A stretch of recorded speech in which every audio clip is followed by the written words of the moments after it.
15 April. सत्संगतीच्या योगे मन पैक्यावर गुंतून राहत नाही. संतांमध्ये प्रचंड सामर्थ्य असते. ते बोलतील ते खरे होते. वाचा सिद्धी म्हणतात ती हीच. या सिद्धीचा उपयोग आपण सुद्धा करू शकतो.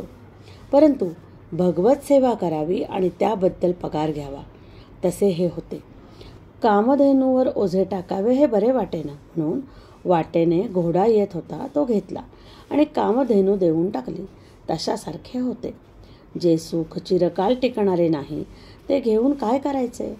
हाडांची काढे करून स्वर्गसुख हाती आले, पण कालांतराने ते नाश पावणार. मग ते घेऊन काय करायचे? पैक्यासारख्या निर्जीव वस्तूत आपले मन किती गुंतून राहते. पैसा हा भूतासारखा आहे. त्याच्याकडून काम करवून घेतले तर तो फार उपयोगी आहे, पण ते न केले तर तो उरावर बसतो. आपण प्रापंचिक माणसे. आपण पैसा साठविला तर गैर नाही, पण त्याचा आधार न वाटावा. पैशाचा आधार आहे असे वाटणे म्हणजे भगवंताचा आधार नाही असे वाटणे होय. आपल्याजवळचा पैसा आपण होऊन कुणाला द्यावा असे मी म्हणत नाही, पण चोराने तो चोरून नेला तर रडत बसू नये, किंवा कुणी मागायला आला तर त्याला नाही म्हणू नये. त्याला काहीतरी द्यावेच. पैसा प्रपंचाला पुरेसा असावा. म्हणजे किती? तर पेन्शन असेल त्यांना रोजच्या निर्वाहापुरता असला म्हणजे पुरेसा झाला, आणि पेन्शन नसेल तर त्यांना साधारण मध्यम स्थितीत 10-15 वर्षे पुरेल इतका असला म्हणजे पुरेसा झाला. याला अमुक एक असा हिशेब सांगता येणार नाही.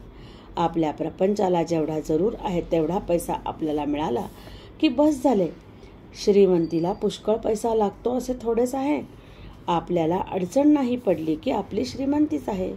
पैशाच्या बाबतीत आपण प्रयत्न मात्र आग्रहाने करावा आणि नंतर होईल तसे होऊ द्यावे.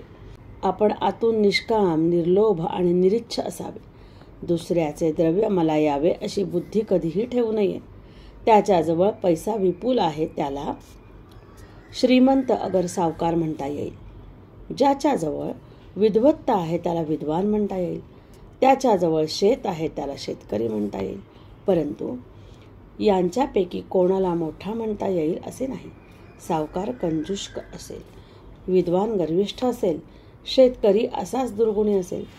ज्याच्याजवळ सर्व गुण एकसमयावच्छेदे करून असतील तोच खरा मोठा होय.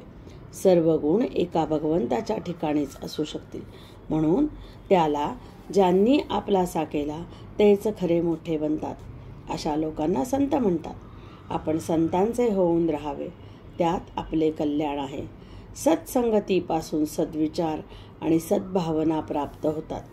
ज्याचे विचार चांगले तो मनुष्य खरा चांगला होय, आणि जिथे भगवंताचे अनुसंधान आहे तिथे राहणे हीच खरी सत्संगती होय. आजचे बोधवचन. पैशाचे नाव अर्थ, पण तो करतो मोठा अनर्थ. जय जय रघुवीर समर्थ. जानकी जीवन स्मरण. जय जय राम. श्रीराम जय राम जय जय राम.